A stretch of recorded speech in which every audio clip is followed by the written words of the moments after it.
మంత్రివర్యులు పెద్దలు శ్రీమతి సబితా ఇంద్రారెడ్డి గారు, మాజీ మంత్రివర్యులు పెద్దలు శ్రీ తలసాని శ్రీనివాస్ యాదవ్ గారు, గౌరవ మాజీ మంత్రివర్యులు పెద్దలు శ్రీనివాస్ గౌడ్ గారు, గౌరవ మాజీ మంత్రివర్యులు శ్రీ రెడ్డియా నాయక్ గారు, ఇంకా వేదిక పైన ఉన్న గౌరవనీయులైన మా శాసనసభ్యులు అందరూ కూడా ఈరోజు మీ మీద గౌరవంతో ముందు వరుస మొత్తం మా తమ్ముళ్లకు చెల్లెళ్ళకిచ్చి వెనకాల కూర్చున్నారు. వాళ్ళకు ఒకసారి గట్టిగా చప్పట్లు కొట్టాలి. అందరు ఎమ్మెల్యేలు ఎంపీలు ఒక్కసారి వారు లేచి దండం పెట్టుకోవాలని కోరుతా ఉన్నాం. పెద్దలు గౌరవ ఎమ్మెల్యేలు ఎంపీలు అందరూ ఒక్కసారి లేచి నమస్కారం చేయాలని చెప్పి సభకు నా ప్రార్థన.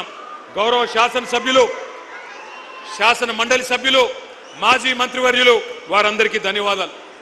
అదేవిధంగా ఇప్పటిదాకా మాట్లాడిన సోదరులు సింబు గారు, నవీన్ పట్నాయక్ గారు, మురళీధర్ గారు, రవికుమార్ గారు, మంజులా గారు, ప్రవీణ్ గారు, బూక్యా కుమార్ గారు, కళ్యాణ్ గారు, శంకర్ నాయక్ గారు, అదేవిధంగా కిరణ్ రాథోడ్ గారు, ప్రత్యూష రాథోడ్ గారు, సింధు గారు, ఆస్మా గారు, ఇంద్రా నాయక్ గారు, తమ్ముడు ఆకాష్ గారు, అట్లాగే కృష్ణ, శ్రీకాంత్, నవీన్ గౌడ్, ఇంకా చాలా మంది మిత్రులు మాట్లాడినారు. వారందరికీ కూడా హృదయపూర్వకంగా ధన్యవాదాలు.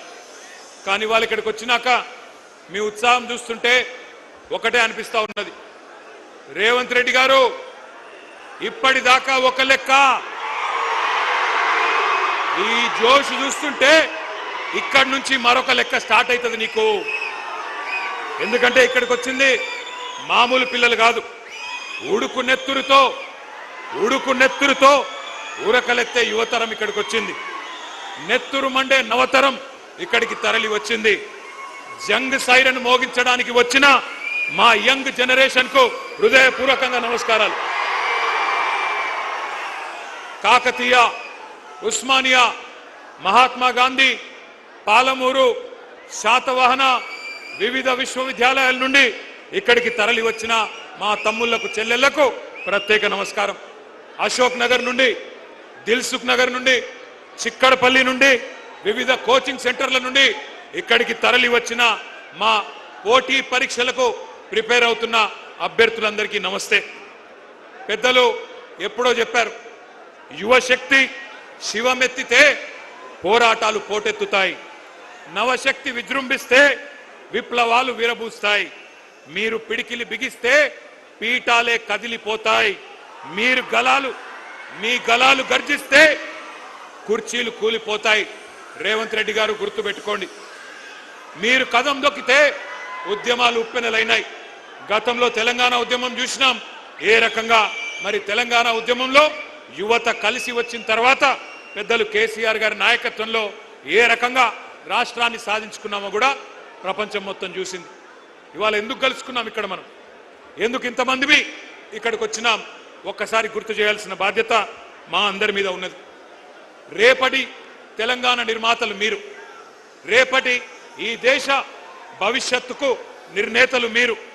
మరి అట్లాంటి యువతరాన్ని దగా చేయవచ్చునా ఆలోచించండి. ఎందుకు ఈరోజు ఈ కార్యక్రమం ఏర్పాటు చేసుకున్నాం? ఒకటే ఒక కారణం, ఒక మహాద్రోహాన్ని, మీకు జరిగిన మోసాన్ని, వంచనని గుర్తు చేసుకొని మర్చిపోకుండా ఎవరైతే మోసం చేశారో వారికి బుద్ధి చెప్పడానికే ఈ సమావేశం. సరిగ్గా ఇదే నేల మీద, సరిగ్గా ఇదే ప్లేస్లో 38 నెలల కింద మే 8, 2023 ఆనాడు ఇదే సరూర్ నగర్ స్టేడియం సాక్షిగా ఒక దారుణమైన దగా జరిగింది. దగా పడ్డది ఎవరు? తెలంగాణ యువత. దగా కోరులు ఎవరు? కాంగ్రెస్. 2023లో ఇక్కడే ఇదే గడ్డ మీద ఇదే గ్రౌండ్లో ఆ రోజు మీటింగ్ జరిగింది. ఢిల్లీ నుంచి ప్రియాంక గాంధీ వచ్చింది, గల్లీ నుంచి కల్తీ కాంగ్రెస్ నాయకులు అందరూ వచ్చినారు, హైకమాండ్ నుంచి గాంధీలు, గాంధీ భవన్లో దూరిన గాడ్సేలు అందరూ కలిసి ఒక మాయా మశ్చీంద్ర కార్యక్రమం చేసి బురిడి పత్రం ఒకటి రిలీజ్ చేసినారు. దాని పేరు యూత్ డిక్లరేషన్ అని పెట్టినారు. 60 ఏళ్లు తెలంగాణ గడ్డ మీద నెత్తురు పారించిన దుర్మార్గమైన పార్టీ కాంగ్రెస్ ఆ రోజు వాగ్దానాల వరద బారించింది. తెలంగాణ బిడ్డల మీద తూటాలు పేల్చిన పార్టీ, వేల మందిని చంపిన పార్టీ కాంగ్రెస్. ఆ రోజు యూత్ డిక్లరేషన్ అని పెట్టి ఏం చెప్పిందో ఒక్కసారి ఆ స్క్రీన్ మీద మీ పక్కన పెట్టిన స్క్రీన్ల మీద మీరు చూడాలని చెప్పి నేను కోరుతా ఉన్నా. ఆ వీడియో ప్లే చేయండి. Youth declaration.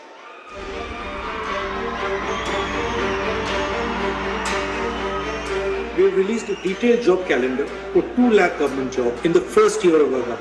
2 लाख सरकारी पद जो आज खाली पड़े हैं, इनको 1 साल के अंदर अंदर हम भरना चाहते हैं और इसका पूरा प्रयास करेंगे।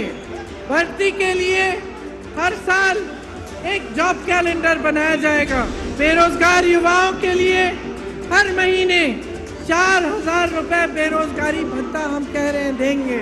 शिक्षा प्राप्त कर रही 18 साल से ऊपर की लड़कियों को इलेक्ट्रिक